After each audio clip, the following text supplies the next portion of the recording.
Bismillahirrahmanirrahim. Assalamu alaikum students. This is week number 15 of the course Software Requirements Engineering. आज का lecture start करने से पहले हम प्रीवियस लेक्चर कंटेंट्स को एक नज़र देखेंगे। जैसा कि आपको पता है कि प्रीवियस लेक्चर में हमने कुछ फैक्टर्स को स्टडी किया था, वो फैक्टर्स जिनके थ्रू हम ये इंश्योर कर सकते हैं कि क्या जो भी पर्टिकुलर सॉफ्टवेयर सिस्टम हम बिल्ड कर रहे हैं, क्या वो सॉफ्टवेयर सिस्टम जो है उसकी जो डेवलपमेंट है वो राइट ट्रैक पे है, क्या हम एक राइट सॉफ्टवेयर सिस्टम को बिल्ड कर रहे हैं। इसी के साथ हमने फोकस किया था डिटेल लेवल पे इम्पोर्टेंस ऑफ वेरिफिकेशन प्रोसेस को। अब हम आज के लेक्चर कंटेंट्स को देखेंगे। आज के लेक्चर में हमने फोकस करना है return on investment technique analysis को यूज़ करते हुए हम किस तरह से डिटर्मिन कर सकते हैं अपनी वेरिफिकेशन एंड वैलिडेशन एफर्ट्स को। As in all aspects of the development project, it costs money to initiate and maintain the validation and verification activity. As in all aspects of development project, it costs money to initiate and maintain the verification and validation activities. Software project के तमाम दूसरे phases की तरह हमारे जो development projects में अपने validation और वेरिफिकेशन एक्टिविटीज़ को इनिशिएट करने के लिए और मेंटेन करने के लिए हमें जो है वो कॉस्ट रिक्वायर्ड होती है। The question naturally arises, how do we do cost benefit analysis. So हम नेचुरली हमारे जो क्वेश्चन सबके माइंड में आएगा वो ये कि हम किस तरह से जो है कॉस्ट बेनिफिट एनालिसिस कर सकते हैं to see whether this verification and validation stuff is really worth it. ये देखने के लिए कि क्या जो हमारा ये वेरिफिकेशन और वैलिडेशन प्रोसेस हमने परफॉर्म करना है, जिस पे हमारी कॉस्ट लगेगी, टाइम लगेगा, एफर्ट लगेगा, क्या इसकी वाकई ही कोई वर्थ होगी।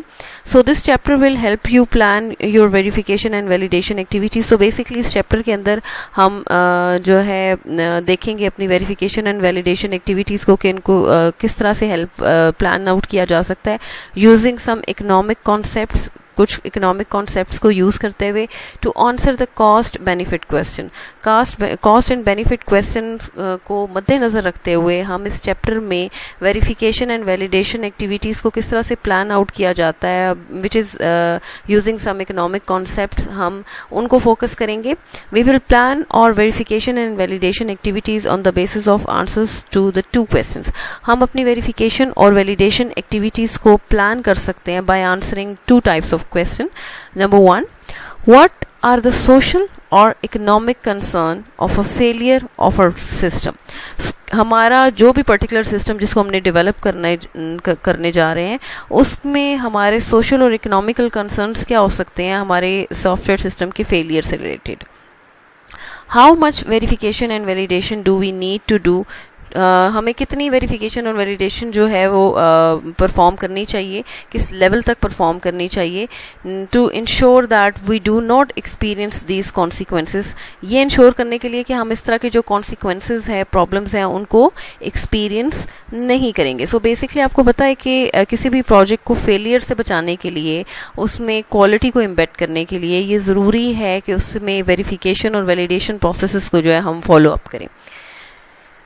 सो बेसिकली इस चैप्टर के अंदर हमने ये फोकस करना है कि हम किस तरह से वेरिफिकेशन एंड वैलिडेशन एक्टिविटीज़ को जो है वो प्लान आउट कर सकते हैं, which is based on some economic concepts.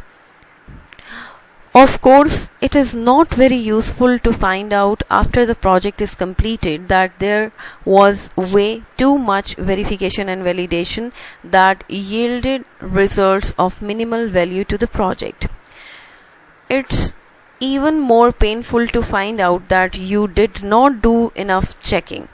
So basically इस सूरत में कि अगर हमारा प्रोजेक्ट कंप्लीट हो जाता है और हमें रियलाइज़ होता है कि अगर हम वेरिफिकेशन एंड वैलिडेशन एक्टिविटीज़ को परफॉर्म कर लेते तो हम अपने रिजल्ट्स को पहले से बेहतर बना सकते थे या हम अपने रिजल्ट्स को मज़ीद इफ़ेक्टिव बना सकते थे। सो ये हमारे लिए बहुत प्रॉब्लमेटिक भी होता है, पेनफुल भी होता है कि अगर आप अपने डेवलपमेंट प्रोसेस के दौरान वेरिफिकेशन और वैलिडेशन एक्टिविटीज़ को परफॉर्म करते तो आप अपने जो प्रोडक्ट है उसको बेहतर भी बना सकते थे और अपने जो डेवलपमेंट है उसको ऑन ट्रैक भी रख सकते थे. Therefore, we will use an analytic approach to guide us in selecting the proper amount of verification and validation activities. So हम कुछ analytical approaches को use करते हुए जो हमें इस guide करेंगे in order to select proper amount of verification and validation activities before we commit to them. So basically अगर हम verification and validation activities को perform करना चाहते हैं तो हमें ये पता होना चाहिए कि किस level तक हमने verification और validation activities को perform करने, हमने कितनी एफर्ट्स पुट करनी है, उस पर कितनी कॉस्ट हमें जो है इन्वेस्ट करनी चाहिए, इसका फ्यूचर में हमें कोई पे बैक मिलेगा या नहीं मिलेगा. तो उसकी बेसिस पे हम कुछ एनालिटिकल अप्रोचेस यूज़ करते हैं जो हमें गाइड करते हैं कि हमने किस प्रॉपर अमाउंट में सेलेक्ट करना है वेरिफिकेशन एंड वैलिडेशन एक्टिविटीज़ को in order to perform during the development process. So let's start by considering some depth versus coverage issues. तो सबसे पहले हम स्टार्ट करते हैं अपने डेप्थ वर्सेस कवरेज इश्यूज से. So let's start depth versus coverage. Depth refers to the level of detail that we select to verify or to evaluate a system element. So depth से मुराद हमारी वो level of details हैं जो हम select करते हैं in order to the verification process or for the evaluation of a system element. ठीक है, किसी भी system element को किस level तक हमने verify करना है, evaluate करना है, ये जो है basically depth से refer करता है. In general, the greater the depth, the more resources are consumed in performing the activity. So basically in general अगर आप जितनी ज़्यादा डिटेल में, जितनी ज़्यादा डेप्थ में जाओगे evaluation purpose के लिए, उस particular component या element को evaluate करने के लिए या उसको verify करने के लिए, उतने ही ज़्यादा आपके जो resources हैं वो consume होंगे. Thus, it is your advantage to ensure that a proper depth of inspection is selected for each element selected. So ये ज़रूरी है कि आप कुछ particular techniques को use करते हुए ये पहले से प्लान आउट कर लें कि आपने किसी भी पर्टिकुलर एलिमेंट को अगर हमने वेरीफाई करना है या एवेलुएट करना है, ठीक है, उसकी इंस्पेक्शन करनी है, तो उसकी लेवल ऑफ इंस्पेक्शन जो है उसको पहले से हम डिसाइड कर लें. Not all elements need to be inspected to the same depth of details. ऐसा नहीं होता कि तमाम एलिमेंट्स को हमने एक ही लेवल ऑफ डिटेल तक जो है वो हमने इंस्पेक्ट करना है या हमने उनको वेरीफाई करना है या हमने उनको एवेलुएट करना है. जैसे लेट्स सपोज अगर हमारे माइनर एलिमेंट्स हैं तो उसको हम एक लिमिटेड लेवल तक भी अगर हम वेरीफाई कर लेते हैं तो that will be sufficient for us, ठीक है. लेकिन but critical elements at the heart of the project में require extensive white box testing. लेकिन अगर उसके बरक्स हम बात करते हैं अपने क्रिटिकल एलिमेंट्स के लिए तो उनके लिए हमें एक्सटेंसिव जो वाइट बॉक्स टेस्टिंग टेक्निक्स हैं, ठीक है, वो रिक्वायर होती हैं. उसके लिए हमें एक्सटेंसिव इंस्पेक्शन और एवेल्युएशन और वेरिफिकेशन टेक्निक्स का इस्तेमाल करना पड़ता है. डिपेंड्स कि आपने किस तरह के एलिमेंट्स को जो है इंस्पेक्ट करना है, वेरीफाई करना है या एवेलुएट करना है. सो जितने लेवल ऑफ इंस्पेक्शन आप बढ़ाना चाहते हैं वो डिपेंड करता है आपके उस एलिमेंट के क्रिटिकल होने पे या कॉम्प्लेक्स होने के पे.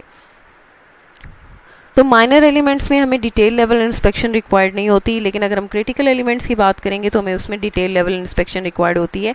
जैसे कि अगर हम बात करते हैं किसी भी पर्टिकुलर मॉड्यूल की टेस्टिंग की तो हम इसमें extensive white box testing techniques को इस्तेमाल करेंगे.